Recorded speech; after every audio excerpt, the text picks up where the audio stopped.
এখনও 3 জন সদস্যকে দেওয়ার স্কোপ রয়েছে। আমি এখন আহ্বান জানাচ্ছি মোহাম্মদ মাজেদুর রহমান গাইবান্ধা 1, দয়া করে বক্তব্য রাখুন।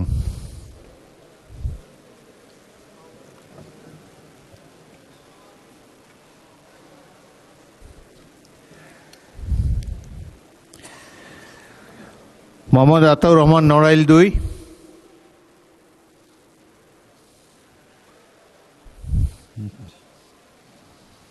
মোহাম্মদ আব্দুল বাতেন ঢাকা 16, ডাক্তার মোহাম্মদ মাহবুবুর রহমান ময়মনসিংহ 7,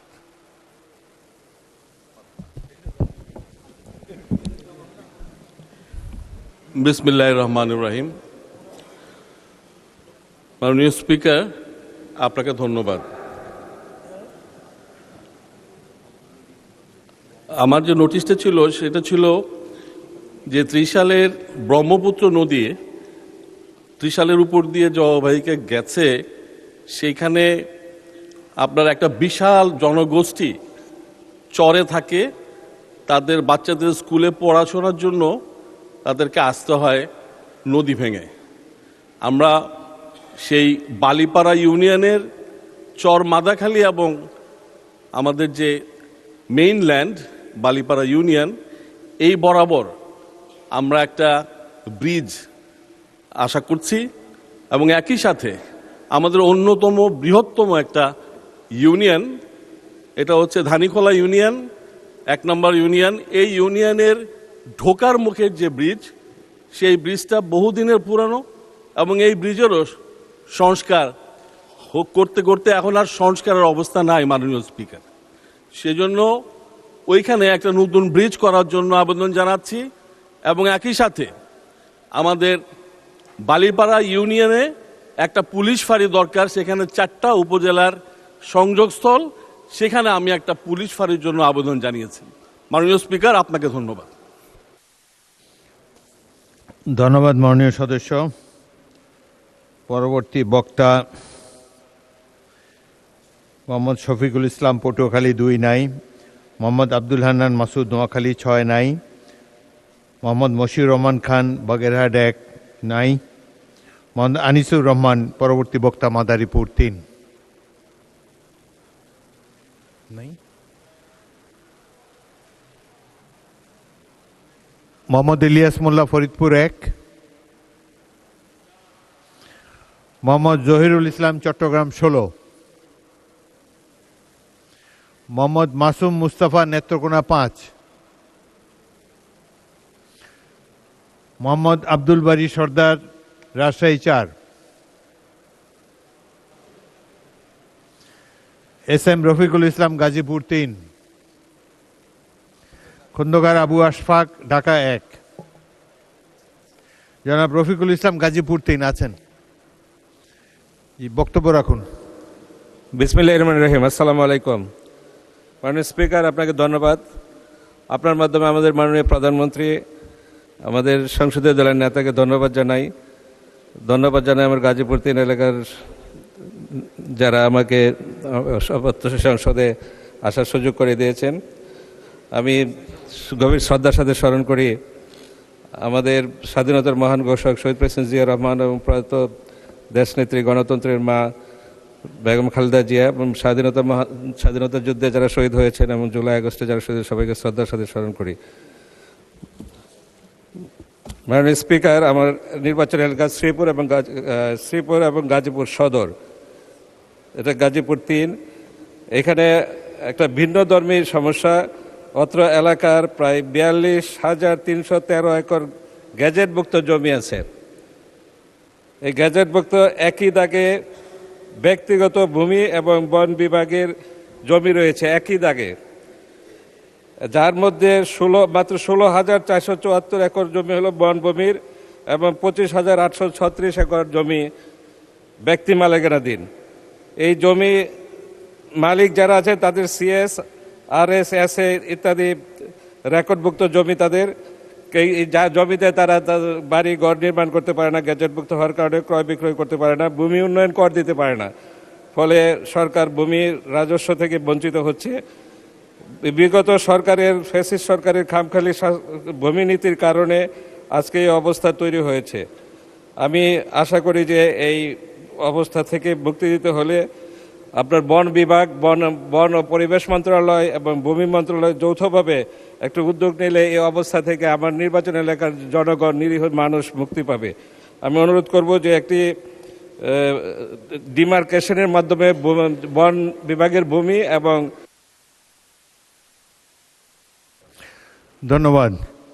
2 মিনিটের বক্তব্যের সময় শেষ হয়েছে মাননীয় সদস্যবৃন্দ। এখন জরুরি জনগুরুত্ব সম্পন্ন বিষয়ের মনোযোগ আকর্ষণ 31 বিধিতে যেসব নোটিশ আমি গ্রহণ করেছিলাম সে সম্পর্কে আলোচনা করতে চাচ্ছিলাম, কিন্তু 3 জনের মধ্যে 2 জনই এখন উপস্থিত নাই সংসদে। মাননীয় সদস্য মোহাম্মদ জিন্না কবির মানিকগঞ্জ থেকে নির্বাচিত সদস্য, আপনি কি আছেন সংসদে? জিন্না কবির আছেন? জি জি, আপনি আপনার। বিসমিল্লাহির রহমানির রহিম। মাননীয় স্পিকার, আপনাকে ধন্যবাদ। আমি এই পবিত্র সংসদে প্রথমবারের মতো কথা বলার আগে এই সংসদে বাংলাদেশের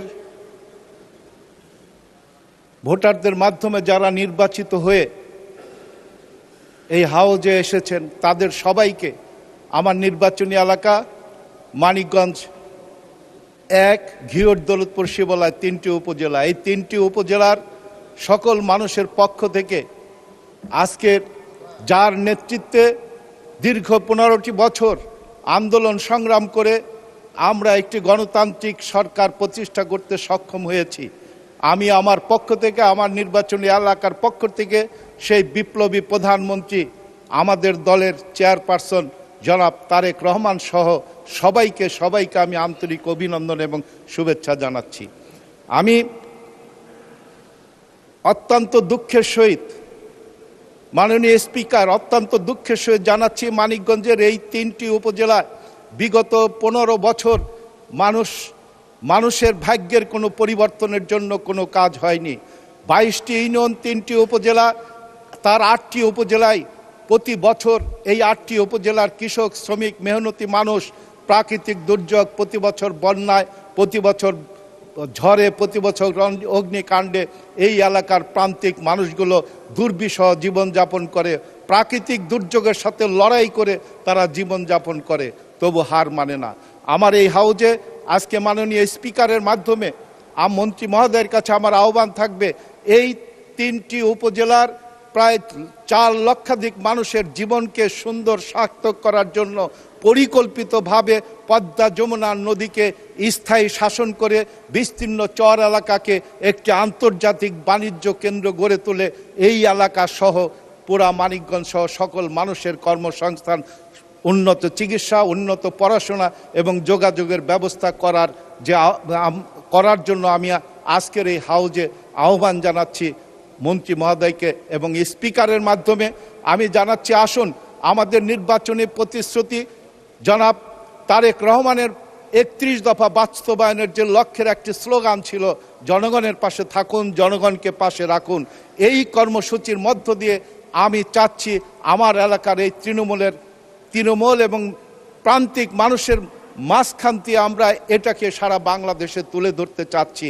বিএনপি জনগণের সাথে ছিল, জনগণের সাথে থাকবে, জনগণকে পাশে রাখবে, এই স্লোগানটা বাস্তবায়ন করার জন্যই আমার এই নির্বাচনী এলাকার 3টি উপজেলার প্রায় 5 লক্ষাধিক মানুষের ভাগ্যকে পরিবর্তন করার জন্য এই পদ্মা যমুনাকে স্থায়ী শাসন করে আগামীতে একটি আন্তর্জাতিক বাণিজ্য কেন্দ্র গড়ে তোলার আহ্বান আমি এই হাউজের মাধ্যমে, আপনার মাধ্যমে আমি মন্ত্রী পরিষদে তুলে ধরতে চাচ্ছি। ধন্যবাদ মাননীয় স্পিকার আমাকে কথা বলার জন্য। যদি সুযোগ দেন আমি 2 মিনিট আরেকটি কথা তুলে ধরতে চাই। আর দরকার নাই আমরা, আপনি নিয়ম হলো যে নোটিশটা আপনি দিয়েছেন সেটাই পড়বেন, কিন্তু এর মধ্যে আপনি অনেক বক্তব্য রেখেছেন। ধন্যবাদ, অনুগ্রহ করে বসেন। মাননীয় মন্ত্রী জনাব শহীদুদ্দিন চৌধুরী অ্যানি এ বিষয়ে একটি সংক্ষিপ্ত বিবৃতি দিতে পারেন। মাননীয় স্পিকার, আপনাকে ধন্যবাদ। মানিকগঞ্জ 1 আসনের মাননীয় সংসদ সদস্য এস এ জিন্না কবির, উনি অত্যন্ত জনগুরুত্বপূর্ণ বিষয়ে 71 বিধিতে যে মনোযোগ আকর্ষণ করেছেন সেজন্য আমি ওনাকে আন্তরিকভাবে মোবারকবাদ জানাই।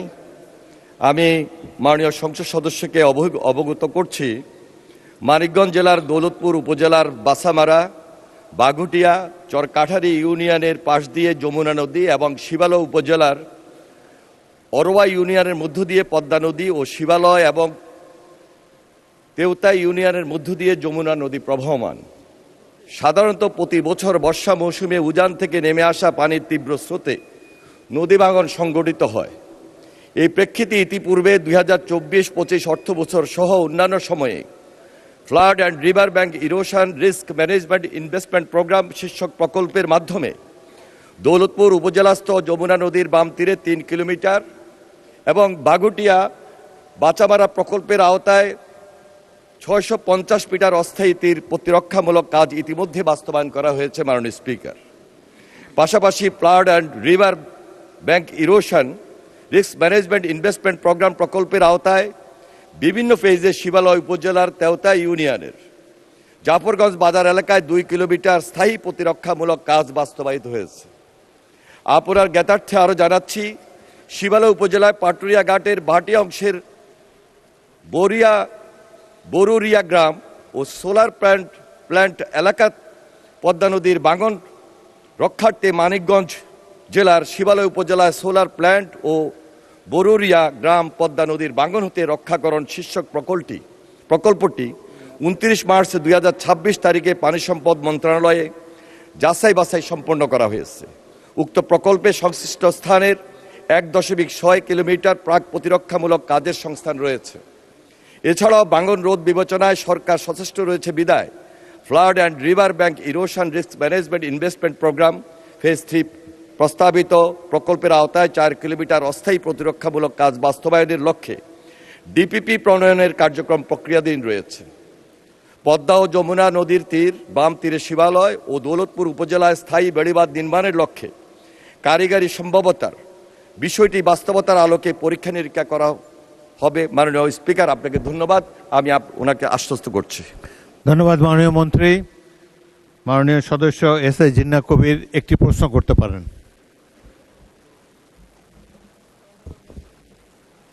মাননীয় স্পিকার, আপনাকে ধন্যবাদ।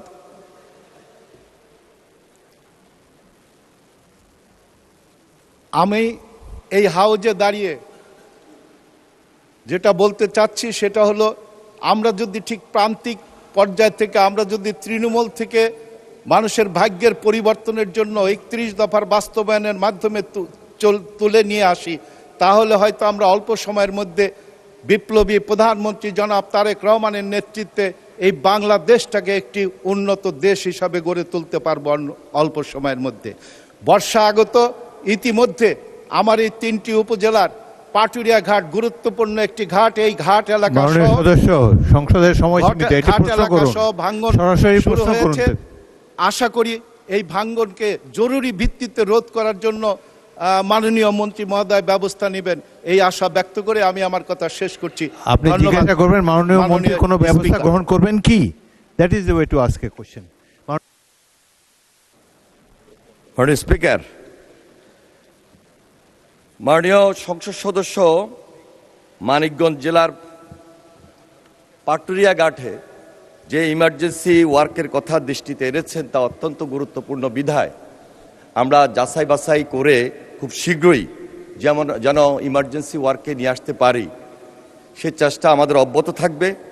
আমি ওনাকে আন্তরিকভাবে মোবারকবাদ জানিয়ে আশ্বস্ত করছি, উনি যদি দয়া করে একটি ডিউ লেটার দেন তাহলে আমার জন্য আরেকটু সুবিধা হবে। মাননীয় স্পিকার, আপনাকে ধন্যবাদ।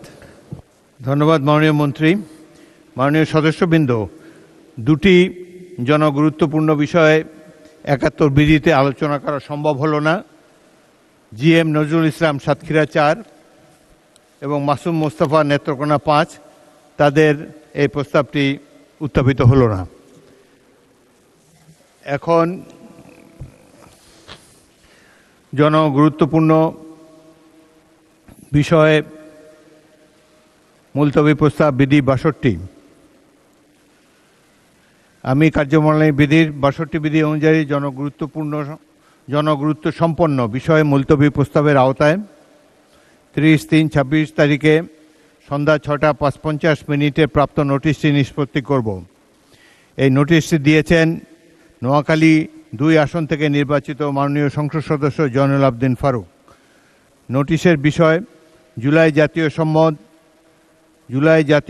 2025 ভবিষ্যতের পথরেখা, একটি রাজনৈতিক সমঝোতার দলিল যা সংবিধান সংশোধন সহ বিভিন্ন আইন কানুন প্রণয়ন, সংশোধন, সংযোজন, পরিমার্জনের বিষয় প্রস্তাব সম্পর্কিত। সেই কারণে উক্ত জুলাই জাতীয় সনদ 2025-এর বাস্তবায়ন পদ্ধতি কী হবে সে বিষয়ে সংসদ মুলতবি করে আলোচনা হওয়া প্রয়োজন।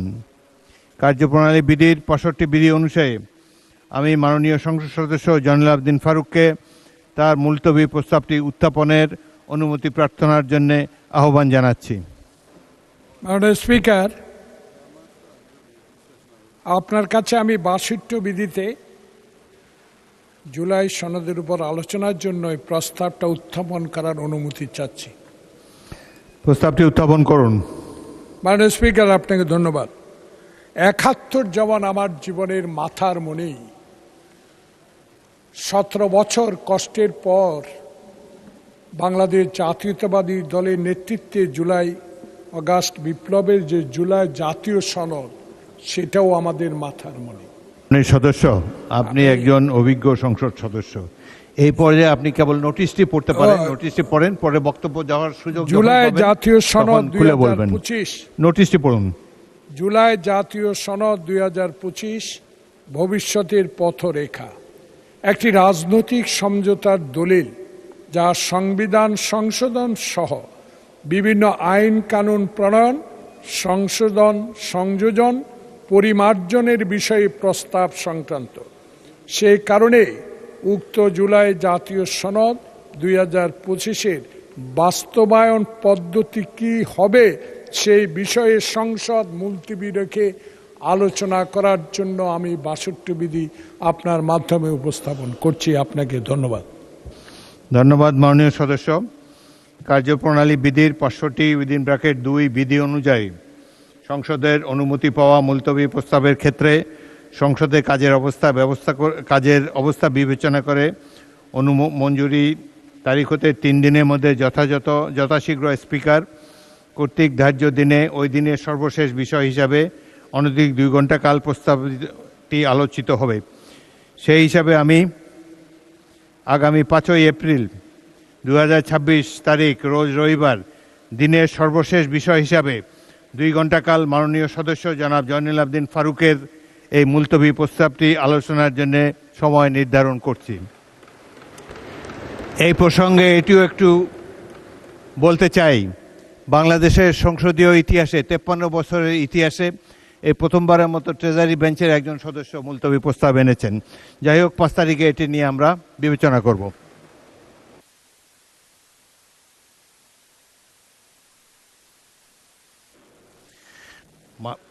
মাননীয় মন্ত্রী, he very much belongs to the treasury bench. হতে পারে, নিশ্চয়ই। আমি আর কথা বলতে চাই না। আইন প্রণয়নের জন্য মুলতবি প্রস্তাবে জন্য উনি অনুমতি প্রার্থনা করেছেন। যেহেতু গতকালকে আমরা একটা দিয়েছি, সেই জন্য এটা দেওয়া হলো। ধন্যবাদ।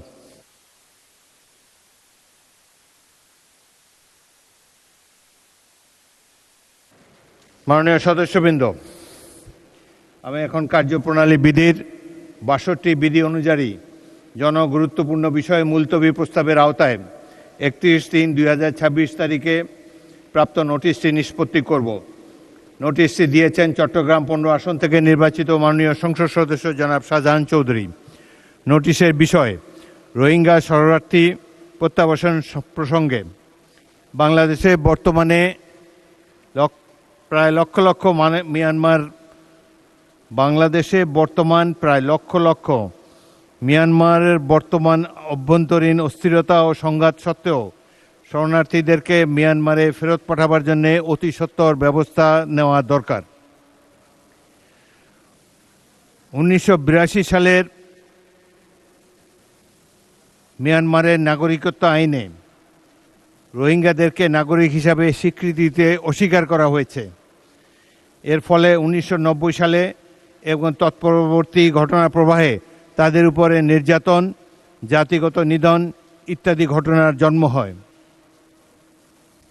আপনারা অবহিত আছেন যে মুলতবি প্রস্তাব সাম্প্রতিককালে সংগঠিত কোনো বিষয়ের উপর হতে হয়। এটি অনেক পুরনো বিষয়, মুলতবি প্রস্তাবের আওতায় আসে না। এই পরিপ্রেক্ষিতে কার্যপ্রণালীবিদের 63 বিধি অনুসারে বিষয়টি সাম্প্রতিক কোনো নির্দিষ্ট ঘটনার মধ্যে যেহেতু সীমাবদ্ধ নয়, এ কারণে মাননীয় সদস্যের মুলতবি প্রস্তাবের নোটিশটি গ্রহণ করা হলো না বলে দুঃখিত।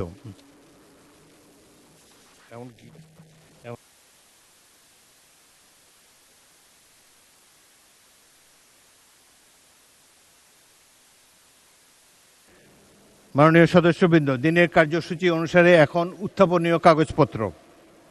আমি এখন সংসদ কাজে বাংলাদেশের সরকারি কর্ম কমিশনের কর্মকমিশন সচিবালয়ের দায়িত্বপ্রাপ্ত মাননীয় জনপ্রশাসন প্রতিমন্ত্রী মোহাম্মদ আব্দুল বারীকে গণপ্রজাতন্ত্রী বাংলাদেশের সংবিধানের 141(3) অনুচ্ছেদ অনুযায়ী বাংলাদেশ সরকারি কর্মকমিশনের 2025 সালের বার্ষিক প্রতিবেদন সংসদে উপস্থাপনের জন্য আহ্বান জানাচ্ছি। মাননীয় প্রতিমন্ত্রী। মাননীয় স্পিকার, আপনাকে ধন্যবাদ। আমি মোহাম্মদ আব্দুল বারী এমপি, প্রতিমন্ত্রী জনপ্রশাসন মন্ত্রণালয়, বাংলাদেশ সরকারি কর্ম কমিশন সংক্রান্ত সংসদীয় কার্যের দায়িত্বপ্রাপ্ত প্রতিমন্ত্রী হিসেবে গণপ্রজাতন্ত্রী বাংলাদেশের সংবিধানের 141(3) অনুচ্ছেদ অনুসারে বাংলাদেশ সরকারি কর্ম কমিশনের 2025 সালের বার্ষিক প্রতিবেদন মহান জাতীয় সংসদে উপস্থাপন করছি। ধন্যবাদ মাননীয় স্পিকার।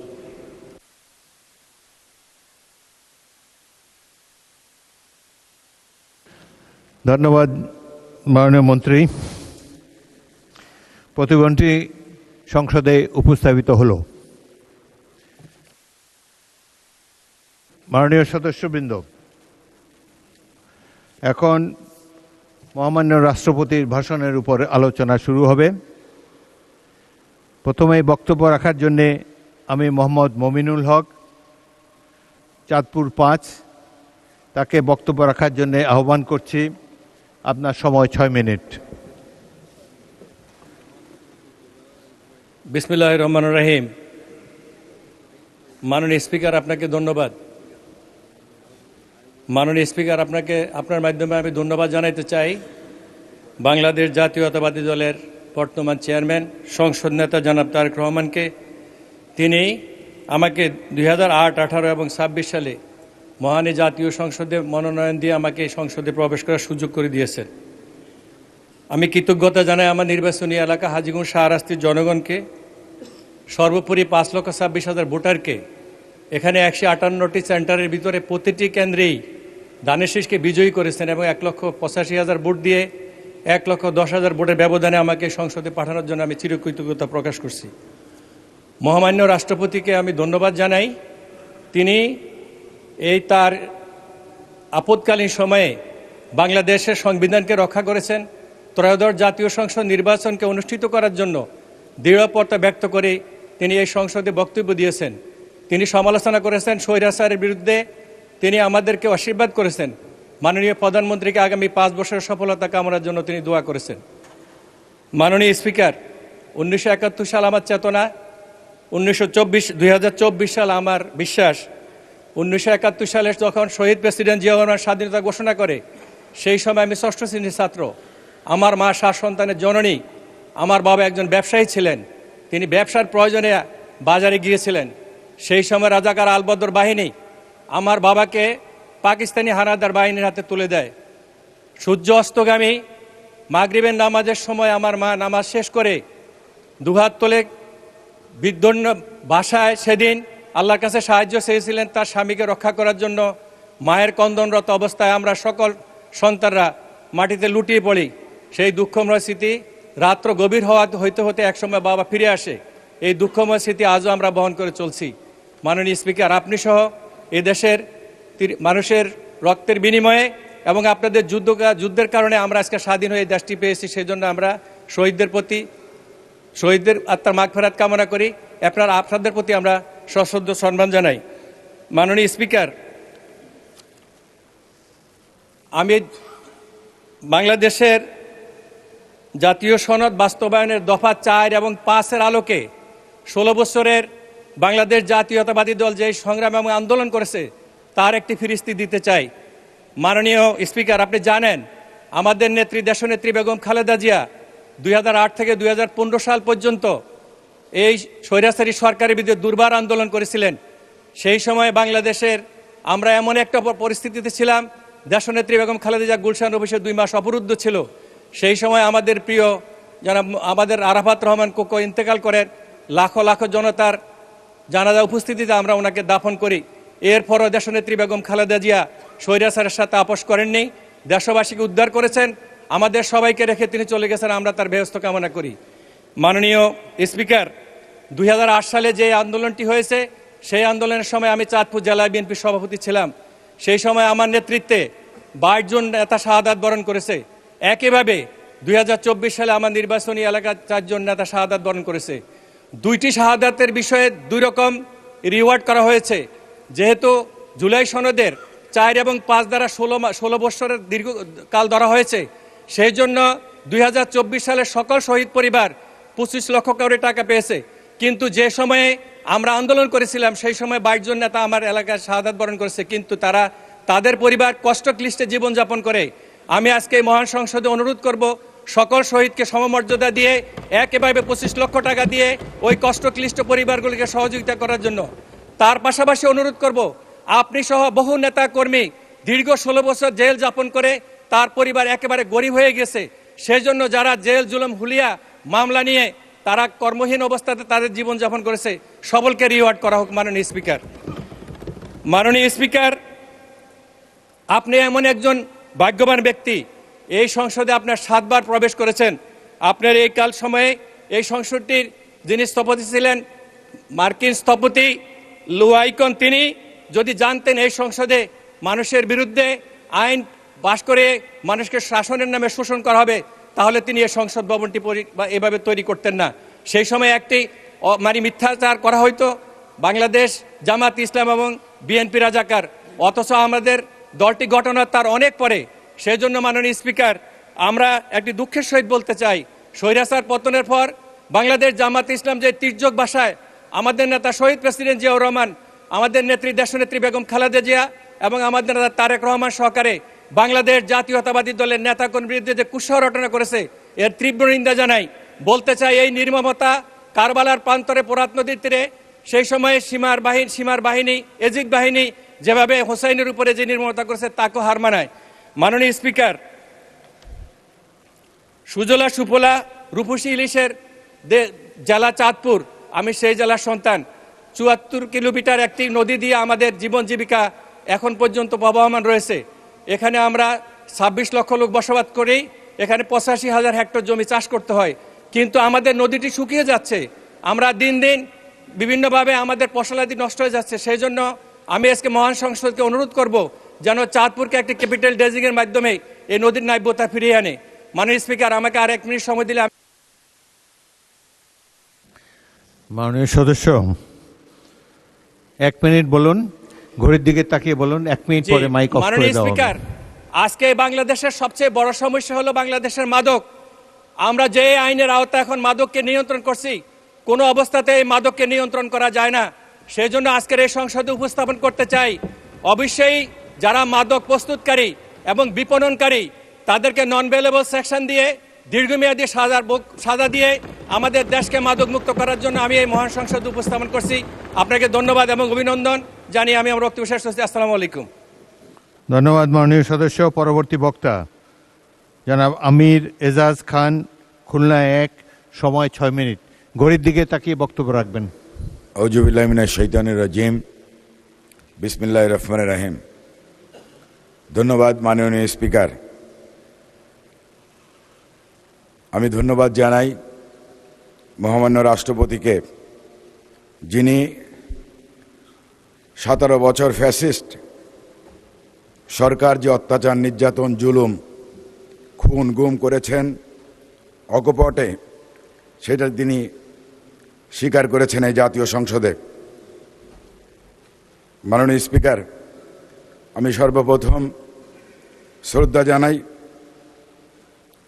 স্বাধীনতার মহান ঘোষক বীর মুক্তিযোদ্ধা শহীদ রাষ্ট্রপতি জিয়াউর রহমানকে। আমি শ্রদ্ধা জানাই আমাদের প্রিয় নেত্রী, তিনবারের প্রধানমন্ত্রী মরহুমা বেগম খালেদা জিয়াকে। আমি শ্রদ্ধা জানাই স্বাধীনতার যুদ্ধ সময় লক্ষ লক্ষ শহীদদের রক্তের বিনিময়ে আমরা এই মানচিত্র পেয়েছি। আমি শ্রদ্ধা জানাই ৩৬শে জুলাই গণ অভ্যুত্থানের মধ্য দিয়ে আমরা এই সংসদে আসতে পেরেছি। আমি ধন্যবাদ জ্ঞাপন করি আমাদের প্রিয় নেতা জনাব আজকের সংসদীয় নেতা গণপ্রজাতন্ত্রী বাংলাদেশ সরকারের মাননীয় প্রধানমন্ত্রী, যে মানুষটি 17টি বছর এত অন্যায় অত্যাচার সহ্য করে এই দলকে সুসংগঠিত করে রেখেছেন এবং দেশে এসে তিনি যে ওয়াদা দিয়েছেন সেই ওয়াদাগুলা পালন করে চলছেন। আর যিনি আমাকে খুলনা 1 থেকে বারবার মনোনয়ন দিয়েছেন, এইবারও আমাকে মনোনয়ন দিয়ে আমি বিশাল ভোটের ব্যবধানে এই জাতীয় সংসদে এসে কথা বলার সুযোগ পেয়েছি। আমি ধন্যবাদ জানাই আমার দাকব বটিয়াঘাটার হিন্দু, মুসলমান, খ্রিস্টান সকল মানুষকে, যারা দল, মত, জাতি, ধর্ম নির্বিশেষে আমাকে ভোট দিয়ে জাতীয় সংসদে পাঠিয়েছেন। মাননীয় স্পিকার, আমার নির্বাচনী এলাকার কিছু কথা আপনার জানতে হবে। যেহেতু প্রধানমন্ত্রী রয়েছেন, মন্ত্রিসভার মন্ত্রী প্রতিমন্ত্রীগণ রয়েছেন, আমার এলাকায় স্বাধীনতার 55 বছর পরে এই প্রথম এমপি যা বিএনপির এমপি হয়েছেন। এর আগে কোনো দিন বিএনপির কোনো এমপি হয় নাই। মাননীয় স্পিকার, আমার অঞ্চলে বিএনপির এমপি হতো না। আওয়ামী লীগ থেকে কলা গাছ দাঁড়িয়ে কলা গাছ হয়ে যেত। সেইখানে আমি প্রথমবার নির্বাচন করে ভোট বিপ্লব ঘটিয়েছি, দ্বিতীয়বার লক্ষাধিক ভোট পেয়েছি, এইবার 52,000 ভোটের বেশি ব্যবধানে আমি জয়লাভ করেছি। ওই অঞ্চলে এত অনুন্নত অঞ্চল বাংলাদেশের কোথাও, এত অনুন্নত অঞ্চল কোথাও নাই। আমার দাকব বটিয়াঘাটা এত অনুন্নত অঞ্চল।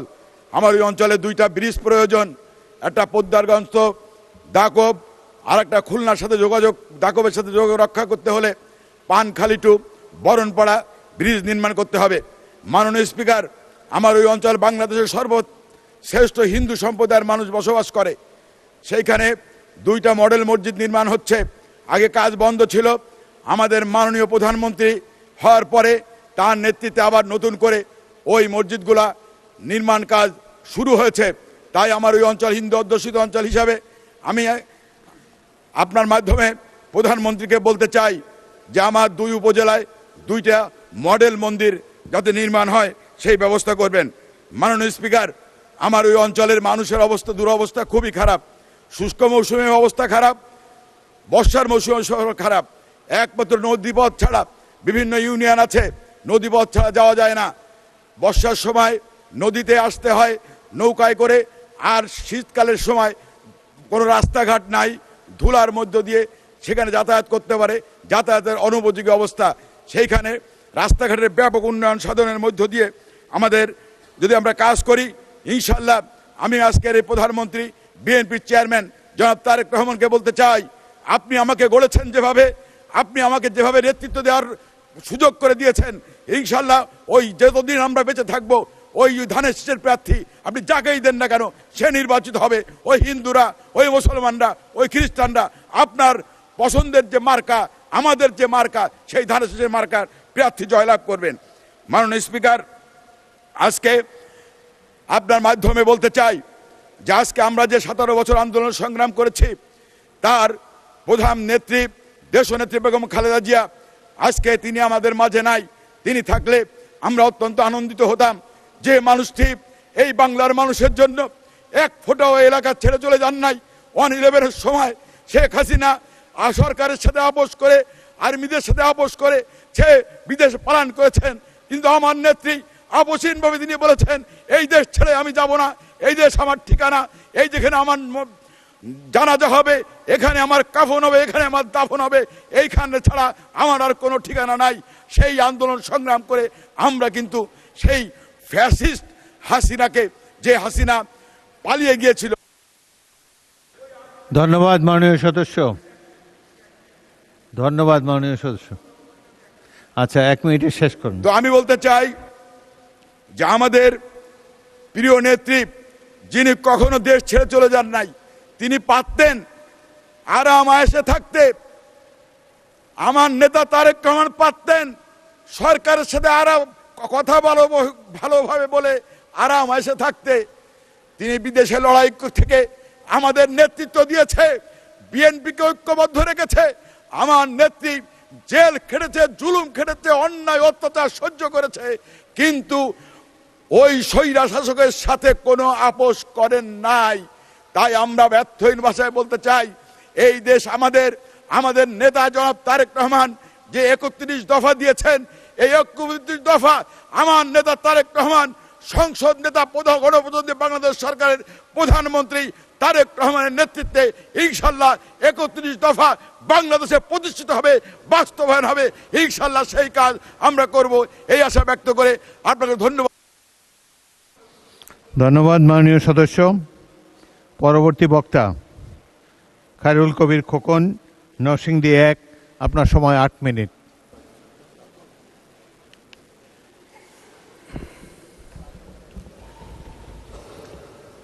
বিসমিল্লাহির রহমানির রহিম।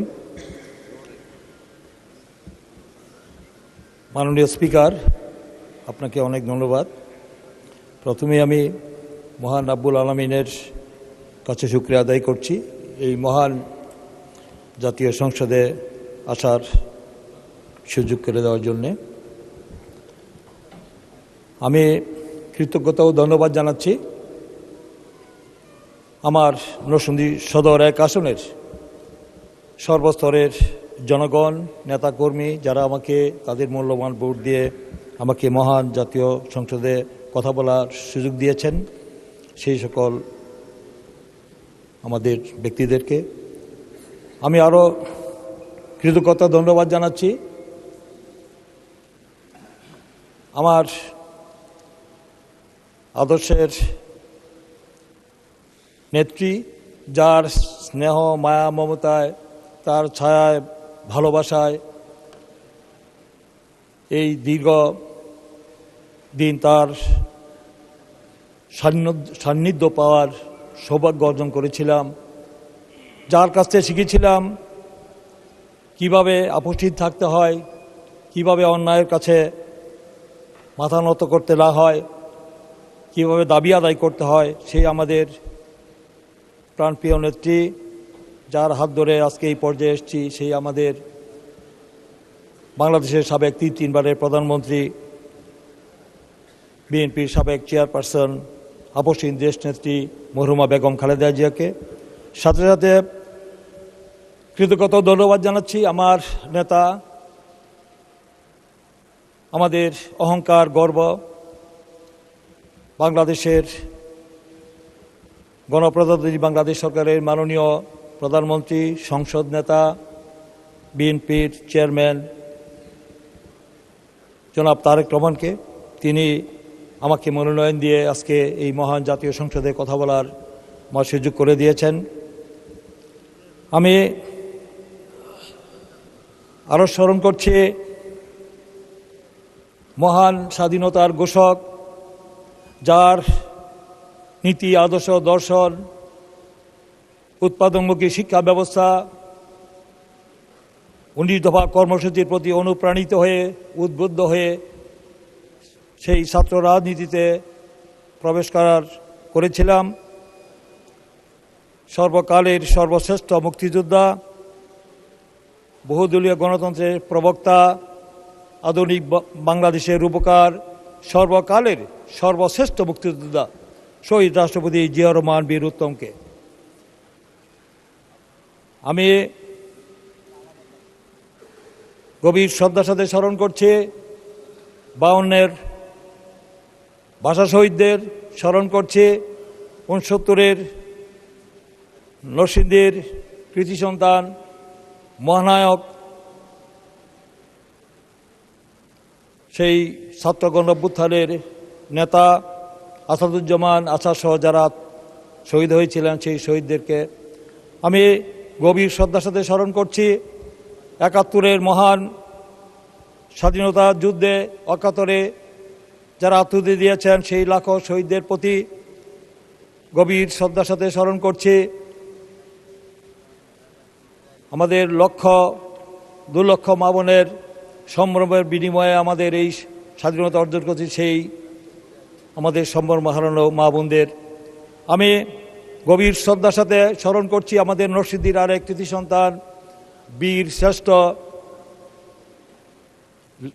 ফ্লাইট সার্জেন্ট মতিউর রহমান সহ সেই 7 জন বীর শ্রেষ্ঠদেরকে, মাননীয় সদস্য ফ্লাইট লেফটেন্যান্ট আমি বীর শ্রেষ্ঠ মতিউর রহমান আমি গভীর শ্রদ্ধার সাথে স্মরণ করছি 90-এর সফল ছাত্র গণ অভ্যুত্থানে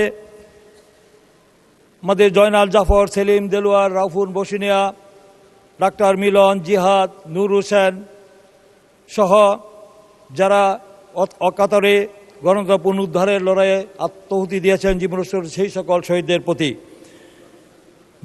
আরও গভীর শ্রদ্ধার সাথে স্মরণ করছি। বিগত দীর্ঘ 16 বছর ফেসিবাদ বিরোধী আন্দোলনের ধারাবাহিকতায় যারা জুলাই আগস্ট ঐতিহাসিক ছাত্র গণ অভ্যুত্থানের মধ্যে দিয়ে আবু সাইদ, মুগ্ধ, ওয়াসিম আকরাম, তাহমিদ সহ যারা জীবন দিয়েছেন, শহীদ হয়েছেন, শাহাদত বরণ করেছেন, যার কারণে আমরা এই সংসদ পেয়েছি, এই সংসদে বসার সুযোগ পেয়েছি, সেই সকল শহীদদের প্রতি আমি গভীর শ্রদ্ধা নিবেদন করছি। আমি আজকে রাষ্ট্রপতির এই বক্তব্যের তার ধন্যবাদ বক্তব্যের বিষয়ে আমি একটি তাকে ধন্যবাদ দিতে না পারার একটি বিষয় আমি আজকে এই মহান সংসদে আমি বলতে চাই। আমি তার আগে কি কারণে আমি ধন্যবাদ দিতে পারছি না সেই বিষয়টি আমি একটু ব্যাখ্যা করতে চাই 1 মিনিটের মধ্যে। সেটি হলো যে আমাদের মাননীয় প্রধানমন্ত্রী স্বাধীনতা দিবসের আলোচনা সভায় একটি বক্তব্য রেখেছেন। সেই একটি চমৎকার বক্তব্য, তিনি গুরুত্বপূর্ণ বক্তব্য রেখেছেন। সেই বক্তব্যে তিনি বলেছেন যে অতীত নিয়ে সবসময় পড়ে থাকলে এক চোখ অন্ধ, আর অতীতকে যদি আমরা ভুলে যাই তাহলে আমাদের 2 চোখই অন্ধ। আমার মনে হয় মহামান্য রাষ্ট্রপতির 2 চোখই অন্ধ, কারণ তিনি 1982 সালের 24শে মার্চ একটি নির্বাচিত সরকারের হাত থেকে স্বৈরাচার সামরিক জান্তা এরশাদ অবৈধভাবে ক্ষমতা দখল করে ছিল। তারপরে তার বিরুদ্ধে এই দেশের ছাত্র জনতা আন্দোলনে নেমে পড়েছিলাম। সেই আন্দোলনের ধারাবাহিকতায় মধ্য দিয়ে এই দেশে আমাদের আপসীন দেশনেত্রী বেগম খালেদা জিয়ার নেতৃত্বে সেদিন আমাদের সেই ডাকসুকে আমাদের মনোনয়ন দিয়েছিল। সেই ডাকসু আমান খোকন আলম সেই মনোনয়ন দিয়েছিল। সেখানে মনোনয়ন দেওয়ার পর আমরা নির্বাচিত হয়ে এই স্বৈরাচার বিরোধী আন্দোলনকে আমরা সেদিন এই দেশের প্রগতিশীল গণতান্ত্রিক ছাত্র সংগঠনকে সংগঠিত করে আমরা সর্বদলীয় ছাত্রকে গঠন করে আমরা সেই স্বৈরাচার এরশাদ বিরোধী আন্দোলনকে আমরা গতিশীল করেছিলাম, বেগবান করেছিলাম এবং আমাদের চূড়ান্ত বিজয়ের লক্ষ্যে নিয়ে গিয়েছিলাম। সেই লক্ষ্যে বেগম খালেদা জিয়া আপসীন নেত্রী হয়েছিলেন এবং আমাদের সেদিন আমরা এই দেশের ঐতিহাসিক যে স্বৈরাচার এরশাদের পতনের পর আমাদেরকে সে বাংলাদেশের এই প্রখ্যাত সাংবাদিকরা সেই প্রেস ক্লাবে আমাদেরকে জাতীয় বীর খেতাব দিয়েছিল। সেখানে সেই জাতীয় বীরের মধ্যে এখানে উপস্থিত আছেন আমাদের মাননীয় সংসদ আমার ডাকসু বিবি আমানুল্লাহ মান উপস্থিত আছেন, আমাদের মন্ত্রী সৈরুদ্দিন শ্রবণ উপস্থিত আছেন মাননীয় সংসদ, আমাদের ফজলুল হক মিলন উপস্থিত আছেন মাননীয় সংসদ, মোস্তাফিজুর রহমান বাবুল আমার বন্ধু সহ এখানে আজকে অর্ধশতাধিক 90-এর শপথ ছাত্র গণ অভ্যুত্থানের নেতৃত্ব দিয়েছেন। তারা আজকে জনগণের ভোটে নির্বাচিত হয়ে জাতীয়। ধন্যবাদ মাননীয় সদস্য, ধন্যবাদ ধন্যবাদ। আপনি 1 মিনিটে কনক্লুড করেন। আমি যে কথাটি বলতে চাই, আজকে আমাদের যে ঐতিহাসিক যে আমাদের অর্জন হয়েছে, আমাদের মাননীয় প্রধানমন্ত্রী তিনি যেভাবে মাত্র 40 দিনের মাথায় বাংলাদেশের মানুষের যে আশা আকাঙ্ক্ষা প্রত্যাশা নিয়ে আমাদেরকে নির্বাচিত করেছে, সেই বাংলাদেশের ইতিহাসে আমরা দেখি নাই কোনো সরকার 40 দিনের মাথায় যেভাবে তাদের নির্বাচনের পূর্বে দেওয়া প্রতিশ্রুতি বাস্তবায়ন করার ক্ষেত্রে যে উদ্যোগ নিয়েছেন, সেই যুগান্তকারী এবং ঈর্ষণীয় যে যুগান্তকারী পদক্ষেপ তিনি নিয়েছেন, এটা মানুষের হৃদয় জয় করেছে ইতিমধ্যে। তাই আমি বলতে চাই, এটাকে ধরে রাখার জন্য এই জাতীয় সংসদকে আমরা প্রাণবন্ত রাখতে চাই। এই জাতীয় সংসদে যেন আমাদেরকে অতীতের মতো বিনা ভোটে যারা নির্বাচিত হয়েছিল, দিনের ভোট রাতে করেছিল, তারা যে কলঙ্কিত করেছিল, এই পার্লামেন্ট যেন কলঙ্কিত না হয়, এই পার্লামেন্ট যেন সার্বভৌম হয়। এখন বিরোধী দলের এক নেতাকে বলতে শুনেছিলাম, মাননীয় স্পিকার বলে দেন আমি কি সরকারি দলের না বিরোধী দলের নেতা। এই দলের ধন্যবাদ মাননীয় সদস্য, ধন্যবাদ।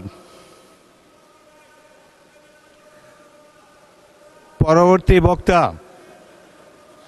মোহাম্মদ মনোয়ার হোসেন, মাগুরা 2। ধন্যবাদ মোহাম্মদ মনোয়ার হোসেন, মাগুরা। মাননীয় স্পিকার, আপনাকে অনেক ধন্যবাদ। প্রথমে আমি মহান রব্বুল আলামিনকে স্মরণ করছি, কারণ এই সংসদে আমি মাননীয় সদস্য আপনার সময় 6 মিনিট। জি মাননীয় স্পিকার, আমি ঘড়ির দিকে মাঝে তাকাবেন। ঘড়ির দিকে তাকিয়ে বলবো। মাননীয় স্পিকার, মহান রব্বুল আলামিনকে স্মরণ করি এই কারণে যে আমি প্রথমবারের মতো এই সংসদে উপস্থিত হতে পেরেছি। এর সাথে আমি অবশ্যই ধন্যবাদ দিতে চাই আমাদের নেতা, সংসদীয় দলের নেতা, বর্তমান প্রধানমন্ত্রী জনাব তারেক রহমানকে, কারণ উনি আমার উপর আস্থা রেখেছিলেন এবং সেই জন্য 36 বছর পরে মাগুরা 1 আসনে 1,01,000 ভোটের ব্যবধানে আমি পাশ করে এই সংসদে আসতে পেরেছি।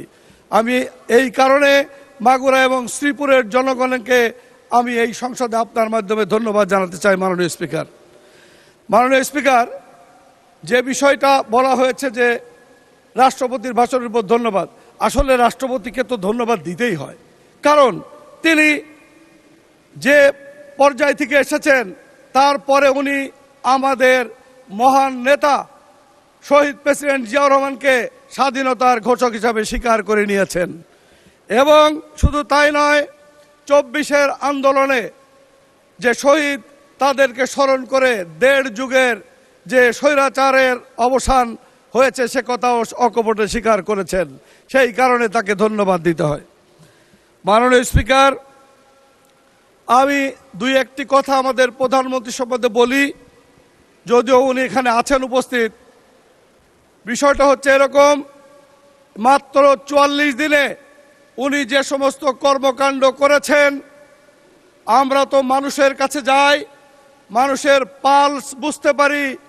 সত্যিকার অর্থে এদেশের মানুষ পরিবর্তন দেখছে এবং সেই পরিবর্তন কিন্তু মানুষ বুঝতে পারছে এবং তা নিয়ে মানুষের মধ্যে ব্যাপক আগ্রহের সৃষ্টি হয়েছে।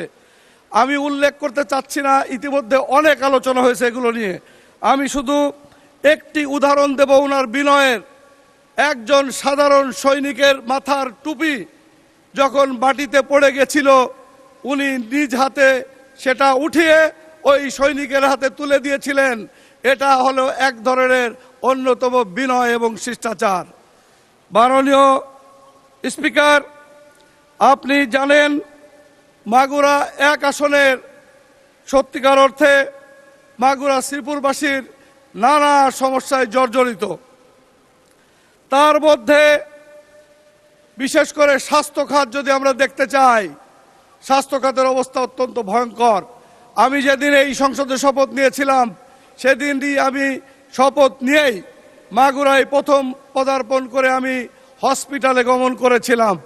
আপনারা জানেন 2018 সালে মাননীয় স্পিকার 26শে আগস্ট একটি মেডিকেল কলেজের যাত্রা শুরু হয়েছিল, মাগুরা মেডিকেল কলেজ। কিন্তু সেই কলেজের 200-250 বেড হসপিটালের দোতলায় তার কার্যক্রম চলছে। 84 জন যে জনবল তার মধ্যে মাত্র 48 জনই নেই, বাকি লোকজন আছে, মানে লোকজনই নেই, 1 নম্বর। তারপরে কথা হচ্ছে ইতিমধ্যে ভূমি অধিগ্রহণ এখনো অসমাপ্ত রয়েছে, কিন্তু সম্ভবত যাচাই সেগুলো 22 সালে শেষ হয়েছে, পিইসি 24 সালে শেষ হয়েছে এবং 2025-এর মে মাসে ডিপিপি মন্ত্রণালয়ে পাঠানো হয়েছে। এডিপিতে অন্তর্ভুক্ত রয়েছে, কিন্তু এখন পর্যন্ত এটা একলেকে যায়নি। আমি আপনার মাধ্যমে সংশ্লিষ্ট মন্ত্রণালয়ের মন্ত্রীর প্রতি দৃষ্টি আকর্ষণ করে বলতে চাই, আপনি এই ব্যাপারে গুরুত্ব দেবেন ইনশাল্লাহ। মাগুরার জনগণ এই মেডিকেল কলেজ পেলে, স্বাস্থ্যসেবা পেয়ে উপকৃত হলে আপনার জন্য দোয়া করবে। মাননীয় স্পিকার, যে 250 বেড হসপিটালটি রয়েছে সেখানে 2টো লিফট, 2টোই অকার্যকর, 2টোর একটাও চলছে না, এটা রিপ্লেস করতে হবে, এই পরিস্থিতি হয়ে রয়েছে। ইতিমধ্যে 7ম তলায় আইসিইউ এবং ডায়ালাসিসের কাঠামোগত কার্য সম্পন্ন হয়েছে, কিন্তু যন্ত্রপাতি এবং লোক বলের কোনো ব্যবস্থা এখন পর্যন্ত নেই। আমাদের ওই অঞ্চলের অনেক কিডনি রোগী, ডায়ালিসিস এবং হার্টের রোগীরা আইসিইউর অভাবে সমস্ত রোগীকেই বারবার রিফার করতে হচ্ছে বিভিন্ন মেডিকেল কলেজ হসপিটালে।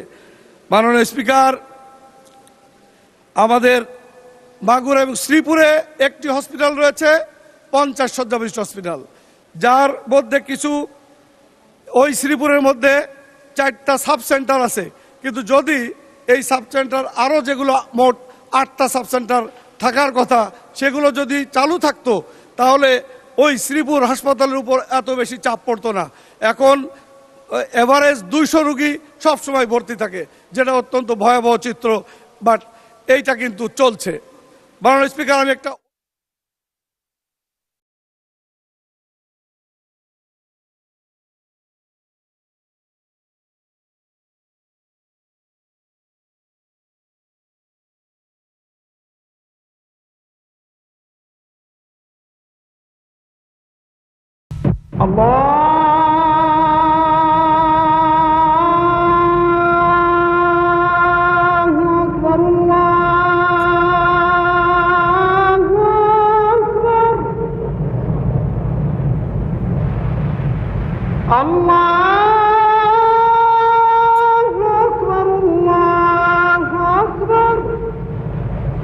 أشهد أن لا إله إلا الله أشهد أن لا إله إلا الله أشهد أن محمدا رسول الله أشهد أن محمدا رسول الله حي على الصلاة حي على الصلاة حي على الفلاح حي على الفلاح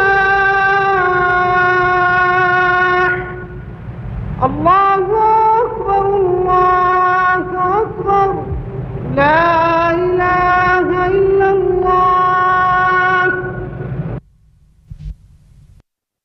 اللهم رب هذه الدعوة التامة والصلاة القائمة آت محمدا الوسيلة والفضيلة والدرجة الرفيعة وابعثه مقاما محمودا الذي وعدته وارزقنا شفاعته يوم القيامة إنك لا تخلف الميعاد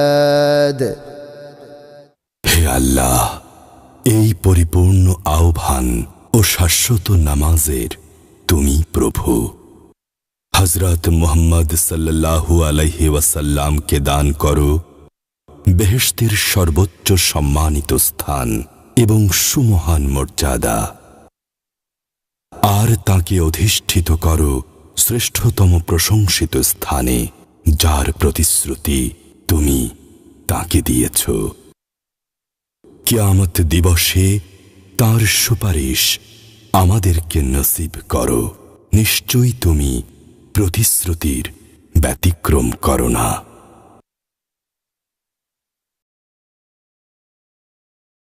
সংসদে বক্তব্য রাখার সুযোগ দিয়েছেন আমাদের সকলের প্রিয় নেতা, যিনি জুলাই বিপ্লবের মহানায়ক, জুলাই বিপ্লবের নেতৃত্ব যিনি দিয়েছিলেন সেই সুদূর লন্ডন থেকে, এবং আমাদেরকে উনি নির্দেশনা দিয়েছেন। ওনার নির্দেশনা পেয়ে আমরা রাজপথে আন্দোলন করেছি, সংগ্রাম করেছি। আমার ভাইয়েরা আজকে নেই, ওনারা থাকলে সেই কথাগুলি ওনাদের সামনে বলার সুযোগ হতো। আমরা কি কি কাজ করেছি সেগুলি ওনাদেরকে বুঝিয়ে দিতে পারতাম। আজকে ওনারা এখানে উপস্থিত নাই, কিছু হলেই ওনারা ওয়ার্কআউট করে, ওয়ার্কআউট কিছু বুঝেও করে, কিছু না বুঝেও করে। আজকে আমরা এখানে দাঁড়িয়েছি মহামান্য প্রেসিডেন্টের বক্তব্যের প্রতি বক্তব্য দেওয়ার জন্য। মহামান্য প্রেসিডেন্টকে ধন্যবাদ জানাই। উনি বলেছেন ওনার বক্তব্যে স্বাধীনতার ঘোষক শহীদ প্রেসিডেন্ট জিয়াউর রহমান, কিন্তু বিগত 17 বছর এই স্বাধীনতার ঘোষক শব্দটি কোথাও আমরা ব্যবহার করতে পারি নাই। তারা আমাদেরকে ব্যবহার করতে দেয়নি।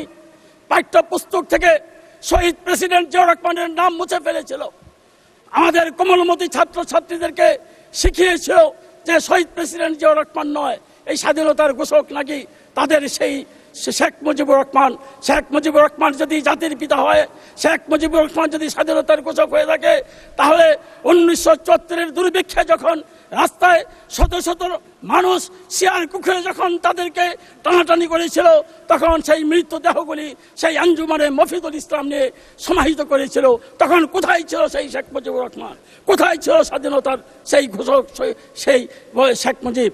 তাই আজকে আমরা বলতে চাই যে শেখ মুজিবুর রহমানের নামে যেই সমস্ত শিক্ষা প্রতিষ্ঠান গড়ে উঠেছিল, সেই সমস্ত শিক্ষা প্রতিষ্ঠানে কিন্তু আমরা এখনো হাত দেইনি। কিন্তু স্বাধীনতার ঘোষক শহীদ প্রেসিডেন্ট জিয়াউর রহমানের নামে যেই সমস্ত শিক্ষা প্রতিষ্ঠান নির্মিত হয়েছিল, আমাদের নেত্রী আমাদের মা বেগম খালেদা জিয়ার নামে যে সমস্ত শিক্ষা প্রতিষ্ঠান হয়েছিল, সেই সমস্ত শিক্ষা প্রতিষ্ঠান থেকে বেগম খালেদা জিয়ার নাম মুছে ফেলেছিল।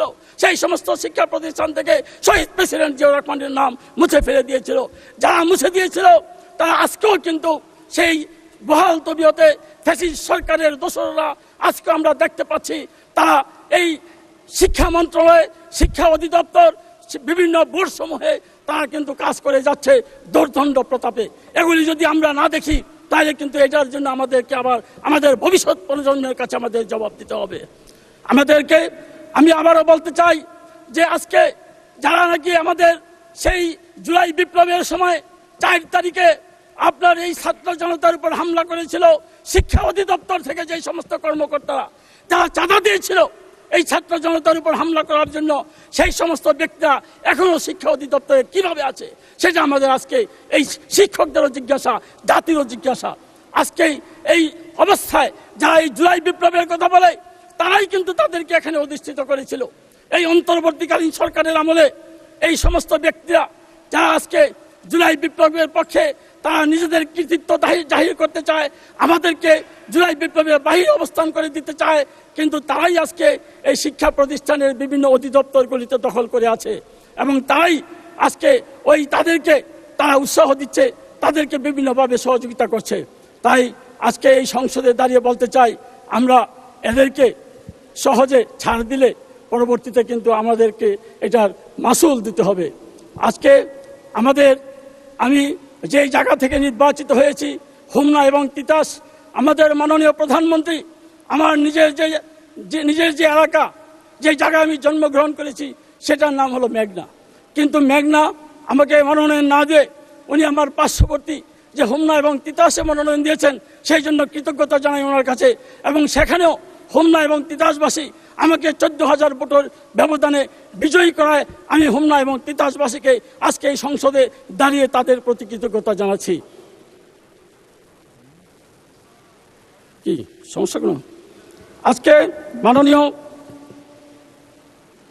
প্রধানমন্ত্রী, আমি আপনার কাছে বিনয়ের সাথে বলতে চাই যে শিক্ষা মন্ত্রণালয়, গণশিক্ষা মন্ত্রণালয় কিন্তু করেছিল আমাদের নেত্রী আমাদের মা বেগম খালেদা জিয়া, এই গণশিক্ষা মন্ত্রণালয় করেছিল। সুতরাং এই গণশিক্ষা মন্ত্রণালয়, প্রাথমিক গণশিক্ষা মন্ত্রণালয় এটা একটি আলাদা মন্ত্রণালয় ছিল। এখনও যদি এটাকে আলাদা মন্ত্রণালয় করা হয় তাহলে এখানে আমাদের সেবা পাওয়ার সুযোগ বেশি হবে। সেই বিষয়টি আপনাকে দেখার জন্য অনুরোধ করব। এবং আমার এই হোমনা তিতাসে যে গৌরীপুর বাজার নামে একটি বাজার, আপনারা সবাই গৌরীপুর সম্পর্কে জানেন। সেই গৌরীপুর একটি কমার্শিয়াল এরিয়া। সেই গৌরীপুর থেকে আধা কিলোমিটার রাস্তা আসতে আমাদের সময় লাগে। চট্টগ্রাম থেকে গৌরীপুর আসতে যে সময় লাগে, কিন্তু আধা কিলোমিটার রাস্তা আসতে আমাদের একই সময় লাগে। এই রাস্তাটি খুবই জীর্ণ রাস্তা, চিকুন রাস্তা। এই রাস্তাটিকে 4 লেনে উন্নীত করা না হলে এই রাস্তায় মানুষের চলাচলের অনুপযোগী হয়ে গেছে। সেই জন্য আমি আপনাকে অনুরোধ করব যে গৌরীপুর থেকে, যেহেতু আপনি আমাকে সেখানে দিয়েছেন, মানুষ আমাকে তো ভোট দেয় নাই, ভোট দিয়েছে মাননীয় প্রধানমন্ত্রী আপনাকে, ভোট দিয়েছে ধানের শীষকে। সুতরাং তাদের প্রত্যাশা যে তাদের এই যে মানুষের যে দুর্বিধ দুর্দশা, সেটা থেকে পরিত্রাণ পাওয়ার জন্য গৌরীপুর থেকে তিতাস হয়ে হোমনার যে রাস্তাটি, সেই রাস্তাটিকে 4 লেনে উন্নীত করার জন্য। এবং হোমনা এবং তিতাসের যে হাসপাতালগুলি আছে, সেই হাসপাতালগুলির যে অবস্থা, বেহাল অবস্থা, সেই দিন আমি বলেছিলাম যে সেখানে যারা যায় সেখানে আর সুস্থভাবে ফিরে আসতে পারে না। এখন সুস্থ রোগ গেলেও সেখানে অসুস্থ হয়ে যায়। এবং সেখানে একটি ব্রিজ হয়েছে তিতাসে, আসপানি, সেই রহিমউদ্দিনের আসপানি না, এখানে জায়গাটির নাম হলো আসপানি। সেই আসপানি বাজারে আপনার একটি ব্রিজ আজকে 3 বছর যাবৎ সেই ব্রিজটি কমপ্লিট হওয়ার না কারণে মানুষের দুর্বিষহ অবস্থা সেখানে বিরাজ করছে। সেই রাস্তাটি যাতে তাড়াতাড়ি করা হয়, সেই জন্য আমি মাননীয় মন্ত্রী, আমাদের মাননীয় মহাসচিব, আমাদের প্রিয় নেতা, ওনারও দৃষ্টি আকর্ষণ করেছি। সেই সাথে সাথে আমাদের স্থানীয় সরকার প্রতিমন্ত্রীও আমি দৃষ্টি আকর্ষণ করছি এই রাস্তাটির সাথে খুব তাড়াতাড়ি হয়। এবং হোমনা তিতাস এই গৌরীপুর পর্যন্ত রাস্তাটি হলে উপকার পাবে ব্রাহ্মণবাড়িয়াবাসী, কারণ এখানে বাঞ্ছারামপুর দিয়ে অতি সহজে ব্রাহ্মণবাড়িয়া যাওয়া যায়। সেই বিষয়টি দৃষ্টি রাখার জন্য আমি আবেদন করে আমি আমার বক্তব্য এখানে শেষ করছি। ধন্যবাদ সবাই। ধন্যবাদ মাননীয় সদস্য। এ পর্যায়ে আলোচনায় অংশগ্রহণ করবেন গাইবান্ধা 4 আসন থেকে নির্বাচিত মাননীয় সংসদ সদস্য জনাব মোহাম্মদ শামীম কায়েসার। আপনার সময় 6 মিনিট। ধন্যবাদ। আসসালামু আলাইকুম রহমতুল্লাহ। আলহামদুলিল্লাহি ওয়াহদাহ ওয়াসসালাতু ওয়াসসালামু আলা মান লা নাবিয়্যা বা'দাহ। মাননীয় স্পিকার, আপনাকে ধন্যবাদ।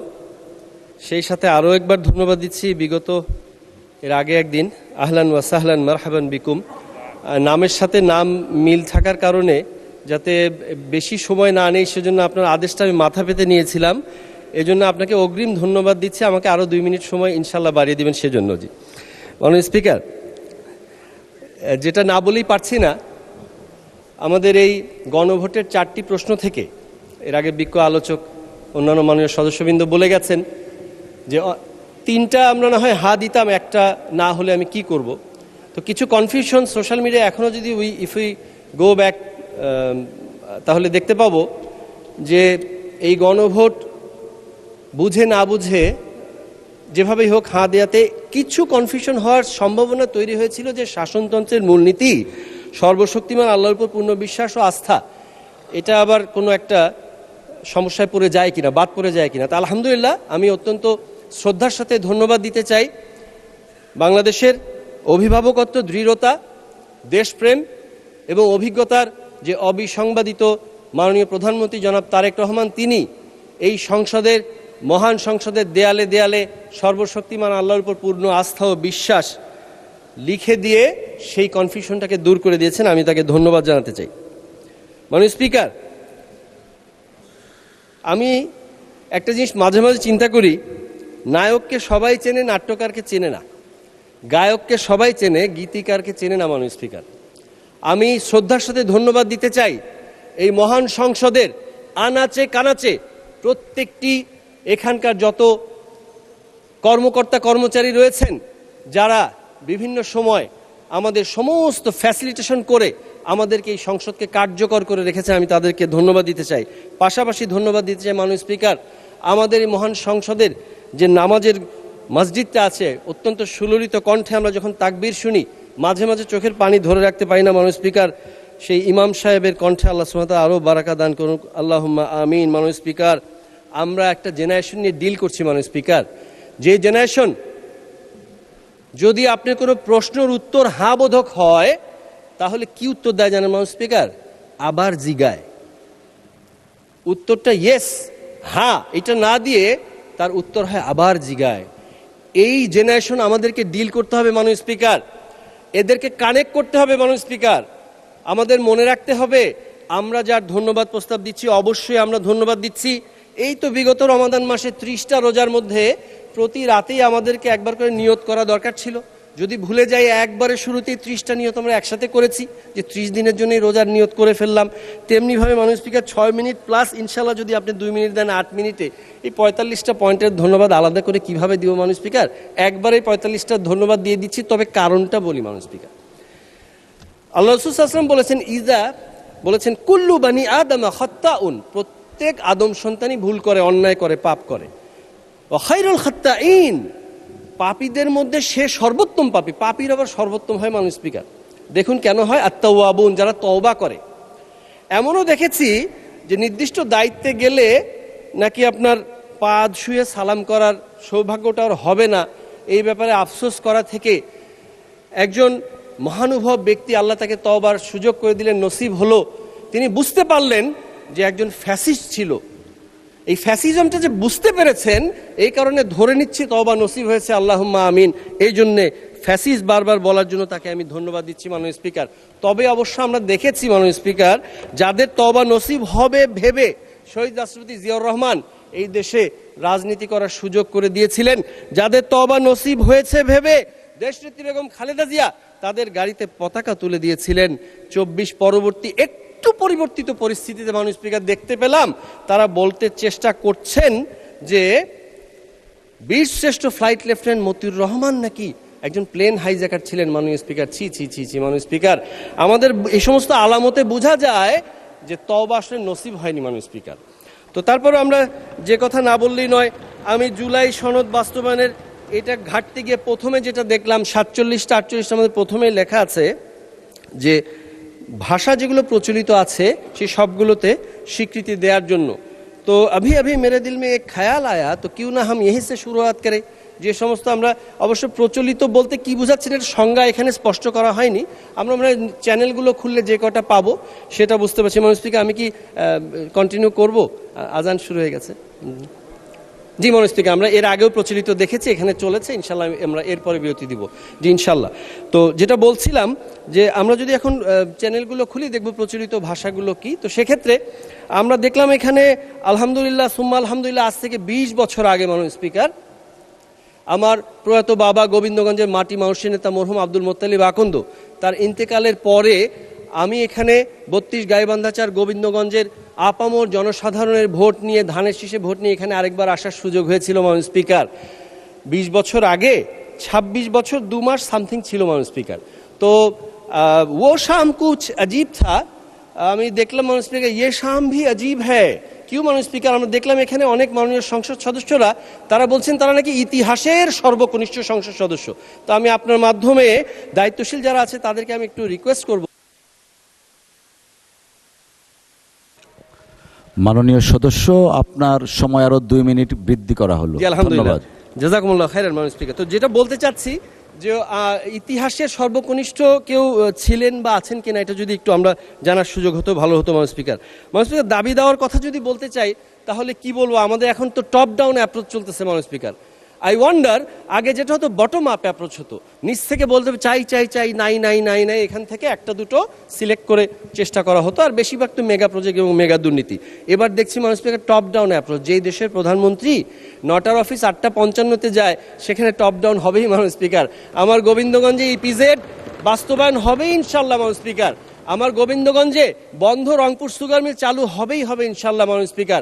গোবিন্দগঞ্জে শহীদ রাষ্ট্রপতি জিয়াউর রহমান তিনি মহিমাগঞ্জকে উপজেলা করার কথা বলেছিলেন, মাননীয় প্রধানমন্ত্রী নিজেই টপ ডাউন থেকে অ্যাপ্রোচ করে সেটার জন্য উদ্যোগ নিয়েছেন, সংশ্লিষ্ট মন্ত্রণালয় কাজ করছে মাননীয় স্পিকার। আরও যেগুলো চাওয়া না চাওয়া আছে সেগুলো সব তার কাছে নখদর্পণে আছে, সেগুলো না চাওয়া পাওয়া হবে ইনশাল্লাহ মাননীয় স্পিকার। ঘড়ির কাঁটা দেখছি, একটা কথা বলে শেষ করি, অনেক কিছু বলার ছিল মাননীয় স্পিকার। ঘটনা যেটা হয়েছে, আমরা যে জেনারেশনটা ডিল করছি, একটা সময় বাকের ভাইয়ের মুক্তি চাই, কুত্তাওয়ালির ফাঁসি চাই, এই কথা বলে রাস্তায় স্লোগান হয়েছে। এটা কিন্তু একটা নাটকের ক্যারেক্টার। কেন জানেন মাননীয় স্পিকার? কারণ তাকে কানেক্ট করতে পারতো, ওই মেসেজটা মানুষকে কানেক্ট করতে পেরেছে, একটা নাটকের সমাধানের জন্য রাস্তায় নেমেছে মাননীয় স্পিকার। আজকের এই জেনারেশনকে কি কানেক্ট করে জানেন মাননীয় স্পিকার? আমরা যখন আইন শৃঙ্খলা মিটিংয়ে যাই, উনকো কিয়া क्या चाहिए आपको मालूम है? बाजीराव सिंघम की तरह एक पुलिस इंस्पेक्टर चाहिए, एक दिन के मुख्यमंत्री शिवाजीराव की तरह एक एमपी साहेब चाहिए। সমস্যা এটা না স্পিকার, 31 দফা বাস্তবায়নের মাধ্যমে এটা হবে হবে, কিন্তু সমস্যা হলো जयकांत शिकरे की तरह उनको ये अभी के अभी चाहिए। यही प्रॉब्लम है माननीय स्पीकर। সমস্যা হলো, সমস্যা না আমার এখনো নাখুনকে নিশানে अभी भी मिटा नहीं माननीय স্পিকার, এখনো কালির দাগ আছে। এর মধ্যে মোটামুটি সবগুলোই পাইলট প্রজেক্ট শুরু হয়ে গেছে, 14 তারিখটা আরেকটা হবে ইনশাআল্লাহ। সবাইকে ধন্যবাদ মাননীয় স্পিকার। বাংলাদেশ দিন। ধন্যবাদ মাননীয় সদস্য। মাননীয় সদস্যবৃন্দ, সংসদের বৈঠক আগামীকাল 19 চৈত্র 1432, 2রা এপ্রিল 2026 তারিখ রোজ বৃহস্পতিবার বিকাল 3:30 পর্যন্ত মুলতবি ঘোষণা করা হলো। আপনাদের সহযোগিতার জন্য ধন্যবাদ জানাচ্ছি। বাংলাদেশ জিন্দাবাদ। আসসালামু আলাইকুম।